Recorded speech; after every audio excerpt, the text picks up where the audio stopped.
दोस्तों, मैंने समय समय पर आपको काफ़ी सारी लोन एप्लीकेशंस के बारे में बताया है और आप सभी को बताया है कि कौन सी एप्लीकेशन सही है, कहाँ से आप लोन ले सकते हो। लेकिन आज मैं आप सभी के सामने एक ऐसा प्लेटफॉर्म लेकर आया हूँ जहाँ पे हर एक इंसान यानी कि हर कोई 10 लाख तक पर्सनल लोन पा सकता है, बहुत ही ईजिली पा सकता है। और यकीन माने ये एक बहुत ही अनोखा तरीका है जहाँ से आपको लोन मिलेगा। जी हाँ दोस्तों, मैं उम्मीद करता हूँ आप इस वीडियो को शुरू से लेकर अंत तक ज़रूर देखेंगे। नमस्कार दोस्तों, मैं अभिनव स्वागत करता हूँ आप सभी को हमारे चैनल चलो सीखो में। आइए जानते हैं।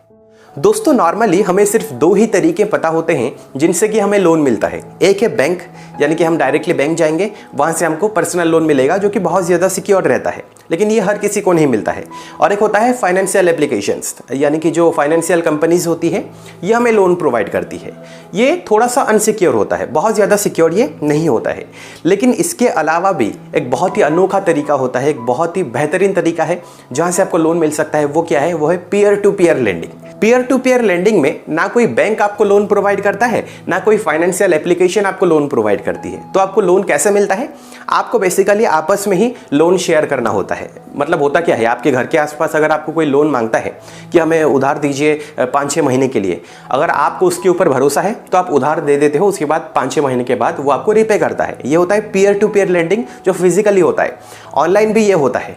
ऑनलाइन प्रॉपर वेरिफिकेशन के बाद हम आपस में ही लोन शेयर करते हैं। जिनके पास ज़्यादा पैसे हैं वो लोन देते हैं, जिन्हें इन्वेस्टर्स कहा जाता है, और जो लोग पैसे लेते हैं, लोन लेते हैं, उधार लेते हैं, उन्हें बोरोवर्स कहा जाता है।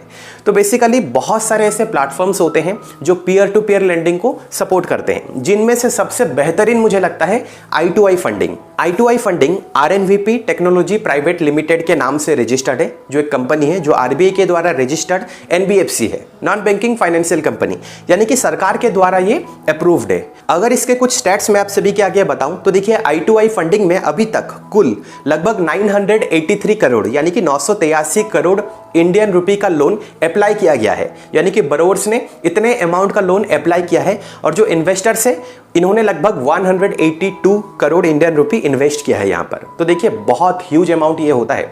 बहुत सारे लोगों ने यहाँ से लोन लिया है और बहुत सारे इन्वेस्टर्स ने यहाँ पर आकर इन्वेस्ट किया है। तो अगर आपको लोन चाहिए तो आप I2I फंडिंग की वेबसाइट पे आ सकते हो। आपको पैन कार्ड की डिटेल देनी पड़ेगी, आधार कार्ड की डिटेल देनी पड़ेगी, आपकी उम्र 18 साल से ज़्यादा होनी चाहिए, साथ ही साथ आपके पास एक वैलिड बैंक अकाउंट भी होना चाहिए। उसके बाद आपकी जो प्रोफाइल है ये वेरीफाई हो जाती है। अगर आप इन्वेस्ट करना चाहते हो, सेम प्रोसेस है, आपकी प्रोफाइल वेरीफाई वहाँ पे हो जाएगी।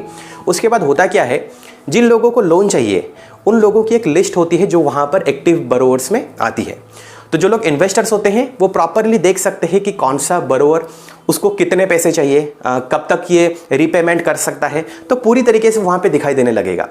साथ ही साथ आपको बताना चाहता हूँ, हर एक बोरोवर को एक रिस्क कैटेगरी में भी डाला जाता है। उसकी ऑक्यूपेशन को देखते हुए वो क्या कर रहा है, क्या सही समय पर वो पैसे रिपे कर सकता है या फिर नहीं, उसका सिबिल स्कोर क्या है, ये सब देखते हुए उसे रिस्क कैटेगरी में डाला जाता है। रिस्क कैटेगरी में होता है ABCDEFGHI, ऐसे अलग अलग रिस्क कैटेगरी होती है। अब जितना हम आगे बढ़ेंगे, जैसे कि ABCDEFGH, जितना हम आगे बढ़ेंगे वहाँ पर रिस्क थोड़ा सा ज़्यादा होता है। यानी कि जो इन्वेस्टर होगा उसको थोड़ा सा सोचना पड़ेगा कि जो बोरोवर है उसके ऊपर हमें इन्वेस्ट करना चाहिए या फिर नहीं करना चाहिए।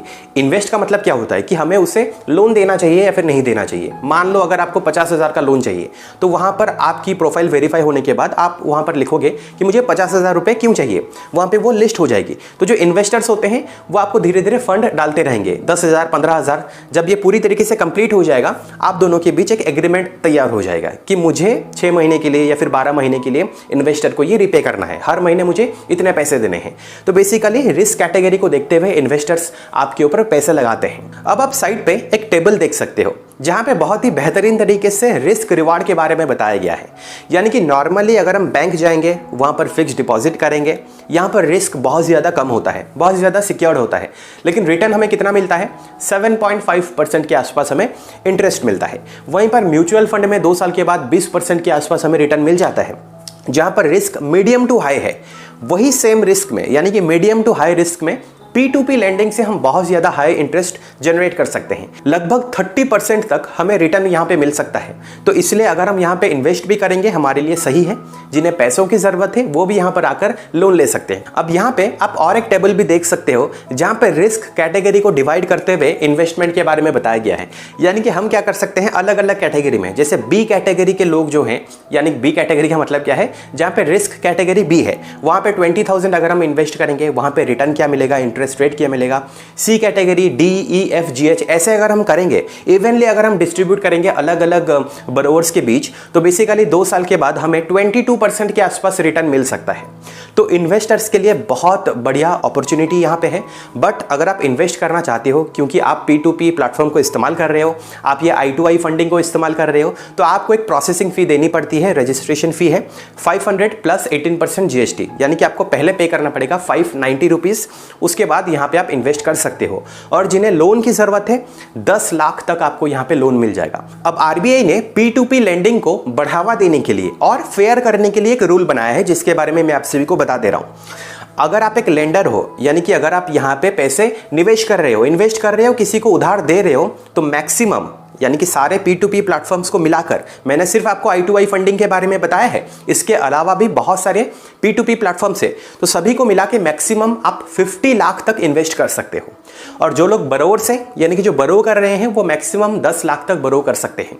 और सेम लेंडर से वो मैक्सिमम 50,000 ही ले सकते हैं। तो फाइनल वर्डिक्ट के ऊपर आते हैं, क्या हमें I2I फंडिंग इस्तेमाल करना चाहिए, क्या हमें कोई भी P2P लेंडिंग प्लेटफॉर्म इस्तेमाल करना चाहिए? तो बिल्कुल हमें करना चाहिए, कोई भी प्रॉब्लम नहीं है। अगर आपके पास थोड़े बहुत पैसे हैं, आप निवेश करना चाहते हो, तो यहाँ पे आप बहुत ही इजीली इन्वेस्ट कर सकते हो। आपको सिर्फ रिस्क कैटेगरी देखनी पड़ेगी, प्रोफाइल देखनी पड़ेगी, जो भी बोरोवर है ये सही समय पर आपको रीपे करेगा या फिर नहीं करेगा, क्योंकि बीच में कोई बैंक नहीं है, तो थोड़ा सा अनसिक्योर है, तो आपको खुद ही ये चेक करना पड़ेगा। बट आपको हाई रिटर्न मिलेगा आफ्टर 2 ईयर्स, मैक्सिमम 1-2 साल के बाद आपको बहुत ही ज़्यादा हाई रिटर्न मिल जाएगा। और ये मैंने आपको इन्वेस्टर के बारे में बताया है। अगर आपको लोन भी चाहिए तो कोई भी प्रॉब्लम नहीं, इजीली आके आपको 10 लाख रुपए तक आपको यहाँ पे लोन मिल सकता है। तो फिलहाल यही पूरी कहानी है I2I फंडिंग के बारे में। मैं उम्मीद करता हूँ आपको इस वीडियो से पीयर टू पीयर लेंडिंग और I2I फंडिंग के बारे में कुछ ना कुछ जानकारी जरूर मिली है। अगर आपको ये वीडियो पसंद आई है, इस वीडियो को आप लाइक करें और अपने दोस्तों के साथ ज़्यादा से ज़्यादा शेयर जरूर करें। और अगर आपने हमारे चैनल को अब तक सब्सक्राइब नहीं किया है तो प्लीज़ सब्सक्राइब कर दीजिए, क्योंकि मैं ऐसे ही इंटरेस्टिंग वीडियोस आप सभी के सामने लाते रहता हूँ। अगर आपको कोई इंटरेस्टिंग टॉपिक चाहिए नीचे कमेंट सेक्शन पे ज़रूर बताइएगा, मैं उसके ऊपर ज़रूर एक वीडियो बनाऊंगा। मिलता हूँ अगली वीडियो में एक और इंटरेस्टिंग टॉपिक के साथ। फिलहाल के लिए वीडियो में इतना ही। देखने के लिए बहुत बहुत शुक्रिया।